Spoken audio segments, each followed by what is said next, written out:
مع دخول فترة الصيام كلنا بندور على أفكار جديدة للأكل تدينا بروتين وتشبعنا وكمان ما تخنيش. اسمحوا لي أقدم لكم أحلى فتة عدس بالرمان والعيش اللبناني من ريتش بيك. وأول حاجة هنعملها هنسلق كوبايتين عدس بجبة، ولحد ما يتسلقوا هنقطع شوية خضار وكمان فاكهة. أول حاجة هقطعها هي الفجل الأحمر، مش عايزة أقول لكم لذته في الفتة دي. وكمان هستخدم بصل أخضر، ولو ما عندكوش ممكن نستخدم البصل الأحمر. شوية بقدونس وهنقطعهم برضو مفرومين ناعم، ممكن كمان نستخدم مع البقدونس كزبرة خضراء. هنا بقى هستخدم 2 طماطم بالعدد، وهشيل القلب بتاعها وهقطعها هي كمان مكعبات صغيرة. وفتة يعني عيش، والعيش يعني لبناني من ريتش بيك. واللي لفت نظري ان في اكتر من نوع عيش من ريتش بيك ينفع جدا معانا في الوصفات الصيام. ومعايا هنا ال3 مقاسات من العيش اللبناني من ريتش بيك، انا هستخدم منهم الصغير وكمان الكبير. اول حاجه هاخد 4 ترغيفه هقطعها بالشكل الطولي، وبعدين همسك بقى الشكل الطولي اللي انا قطعته ده واقطعه مكعبات علشان اخليه متحمص، ودي تبقى قاعده الفتة. اما بقى المقاس الصغير فتعالوا اقول لكم هنعمل بيه ايه. همسك الرغيف واقطعه نصين بالشكل ده، وبعدين امسك بقى الظهر او الوش وابدا اعمله بشكل فيونكه. مش عايزه اقول لكم بقى لذاذتها وهي على وش الفته. طبعا لازم نمسكها باي حاجه عشان ما تفكش وهي في الاير فراير.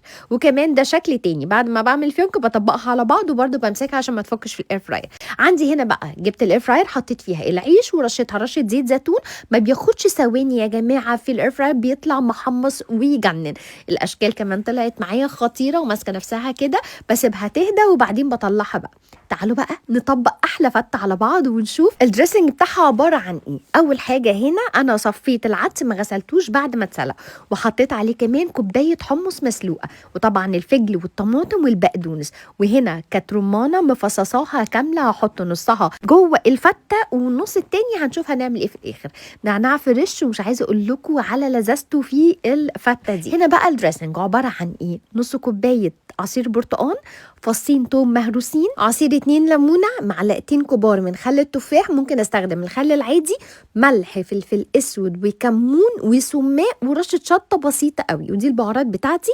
واخر حاجه احطها دبس رمان يا جماعه، واساسي رمان يعني دبس رمان. وهقلب كل ده بقى كويس جدا. اجيب بقى عندي هنا طبق علشان احط فيه طبقات الفته. وزي اي فته اول حاجه بنحطها في طبق الفته هو العيش المحمص اللبناني من ريتش بيك. بوزعه وببدا اوزع عليه بقى مكونات الفته عندي. وبعد كده بقى بوزع بصل اخضر، وعليه كمان شويه رمان، رشه بقدونس، وابدا بقى اجيب الفيونكات بتاعتي اللي احنا كنا عاملينها، بتبقى خطيره وتجنن على شكل الفته. اخر حاجه بقى هي رشه دبس رمان وتوصوا بيها، لاني انا كمان بغرف طبق ليا واحط عليه دبس رمان وعصرة ليمون كمان. متحمسة جدا انكم تجربوها وترجعوا تقولوا لي رأيكم فيها، واستنوني في وصفات تاني صيامي اكتر مع عيش ريتش بيك.